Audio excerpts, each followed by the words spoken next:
नमस्कार मित्रांनो, मी Yogesh Mane ignite academy मध्ये तुमचं स्वागत करतो.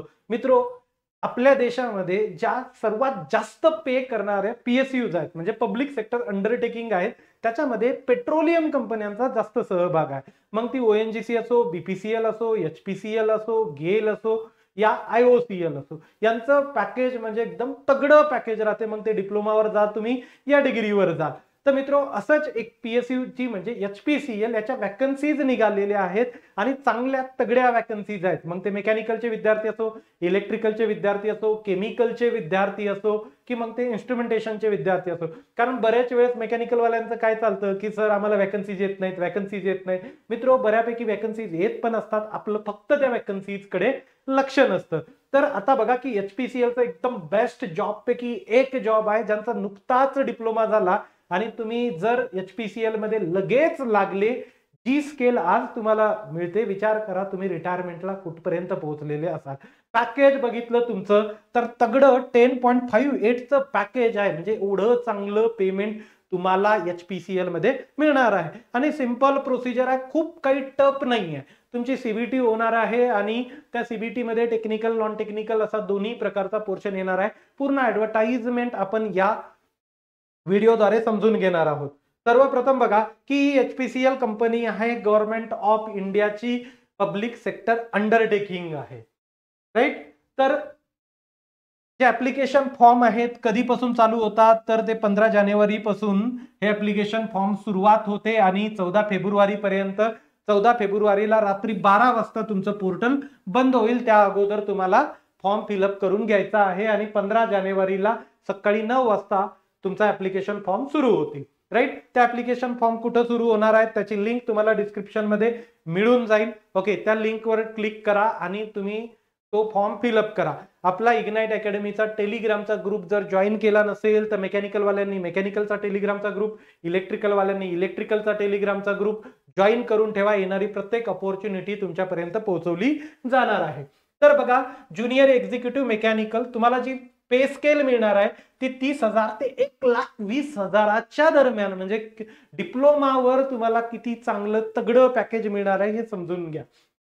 आणि वॅकन्सीज पण चांगल्या आहेत, 1-2 वॅकन्सीज नाहीत, तब्बल 130 वॅकन्सीज आहेत. तुमचं एज लिमिट जे आहे जनरल कॅटेगरीसाठी ते 25चं असणार आहे आणि तुमचा diploma in mechanical engineering complete होणं आवश्यक आहे.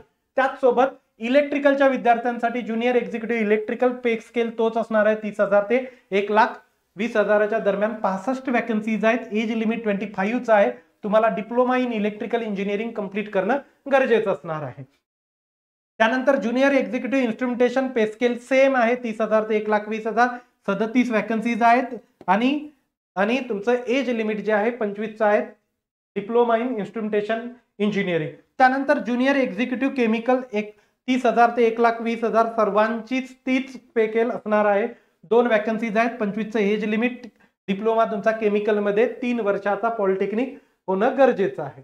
आता बघा, तुमचं जे डिप्लोमाचं सर्टिफिकेट राहतं त्याच्यावर तुमचं काय मेन्शन असावं आणि कसं मेन्शन असावं. जसं मेकॅनिकल वाल्यांसाठी मेकॅनिकल इंजिनिअरिंग मेन्शन असावं, इलेक्ट्रिकल वाल्यांसाठी इलेक्ट्रिकल इंजिनिअरिंग, इन्स्ट्रुमेंटेशनसाठी instrumentation and control, instrumentation and electronics engineering. त्यानंतर केमिकल वाल्यांसाठी केमिकल इंजिनिअरिंग किंवा केमिकल टेक्नॉलॉजी. बघा, इथं तुम्हाला डिप्लोमाला 60% असणं गरजेचं आहे. कशासाठी? अनरिझर्व कॅटेगरीसाठी, ओबीसी, एनसीएल साठी म्हणजे नॉन क्रिमिलियर सर्टिफिकेट ज्यांच्याकडे आहे त्यांच्यासाठी, EWS that is economical weaker section साठी. त्यानंतर 50% तुमचं एसटी, एसटी आणि फिजिकली हँडिकॅप साठी डिप्लोमाला असणं गरजेचं आहे. त्याचसोबत पुढे बघा, आता सिलेक्शन शॉर्टलिस्टिंग प्रोसेस का असेल तर व्हेरियस प्रोसेस यांनी दिलेला आहे. जसं की एक सीबीटी होईल म्हटलं त्यांनी, त्यानंतर तुमचा ग्रुप टास्क होईल किंवा ग्रुप डिस्कशन होईल, स्किल टेस्ट होईल, काही ठिकाणी स्किल टेस्ट आहे, त्यानंतर तुमचा पर्सनल इंटरव्ह्यू होऊन तुमची फायनल मेरिट लिस्ट येणार आहे, राईट. आता या सीबीटी मध्ये काय असणार आहे तर जनरल ऍप्टिट्यूड असेल, that consist of English language असणार आहे, क्वांटिटेटिव्ह ऍप्टिट्यूड असणार आहे, इंटेलेक्च्युअल पोटेन्शियल टेस्ट म्हणजे लॉजिकल रिझनिंग आणि डेटा इंटरप्रिटेशन हे तुमच्या सिलेबसमध्ये जनरल ऍप्टिट्यूड मध्ये असेल. त्यानंतर टेक्निकल प्रोफेशनल नॉलेज मध्ये तुमचं जे डिप्लोमा झालेलं इलेक्ट्रिकल वाल्यांसाठी इलेक्ट्रिकलचा, मेकॅनिकल वाल्यांसाठी मेकॅनिकलचा, इन्स्ट्रुमेंटेशन वाल्यांसाठी इन्स्ट्रुमेंटेशनचा तुमचं जे टेक्निकल नॉलेज आहे त्याच्या बेसिसवर ते असणार आहे. पुढे चला, आता पुढे बघा की जे कॅन्डिडेट सीबीटी क्वालिफाय होतील ते पुढे ग्रुप डिस्कशनला जातील, पर्सनल इंटरव्ह्यूजला जातील आणि त्यानंतर त्यांची फायनल सिलेक्शन लिस्ट लागेल. क्लिअर. आता पे स्केल तुम्हाला सांगितलेलं तर 30,000 ते 1,20,000 आणि तुमचं सीटीसी जे असणार आहे 10.58 म्हणजे 10.5चं पॅकेज असणार आहे. बाबा कुठलं कॉलेज पॅकेज देते रे एवढं, राईट. कुठलं कॉलेज असो किंवा तुम्हाला इव्हन गव्हर्नमेंटचा, स्टेट गव्हर्नमेंटचे जॉब किंवा सेंट्रल गव्हर्नमेंटचे फुल्ली गव्हर्नमेंट जे जॉब राहतात ना, हे पब्लिक सेक्टर अंडरटेकिंग्स आहेत, पीएसयूज आहेत, राईट. त्यांचे सुद्धा पॅकेजेस एवढे नसतात, त्यामुळे सगळं पॅकेजेस असणार आहेत. क्लिअर. आता तुम्हाला पोस्टिंग कुठं असेल? Throughout India, right. Throughout India असणार आहे. त्यानंतर प्रोबेशन 1 वर्षाचं असणार आहे का? हा, एक कन्फ्युजन डोक्यातून काढून टाका. सर आजकाल असे जॉब निघतायत की ते परमनंट नाही आहेत, कॉन्ट्रॅक्ट बेसिसवर आहेत, असं काहीही नाही. प्रोबेशन आहे आणि प्रोबेशन पिरियड सुद्धा 1 वर्षाचा दिलेला आहे. हे 1 इयर प्रोबेशन आहे आणि 1 इयरच्या प्रोबेशन नंतर तुमचं कन्फर्मेशन होणार आहे. प्रोबेशनच्या वेळेस तुमचे दर महिन्याचे 5,000 रुपये असे 6 महिन्यापर्यंत डिडक्ट होतील तुमच्या सॅलरीमध्ये, राईट. आणि एकदा तुमचं कन्फर्मेशन झालं की हे जे डिडक्ट झालेलं अमाऊंट तुम्हाला परत होईल. हे चांगलंच आहे ना.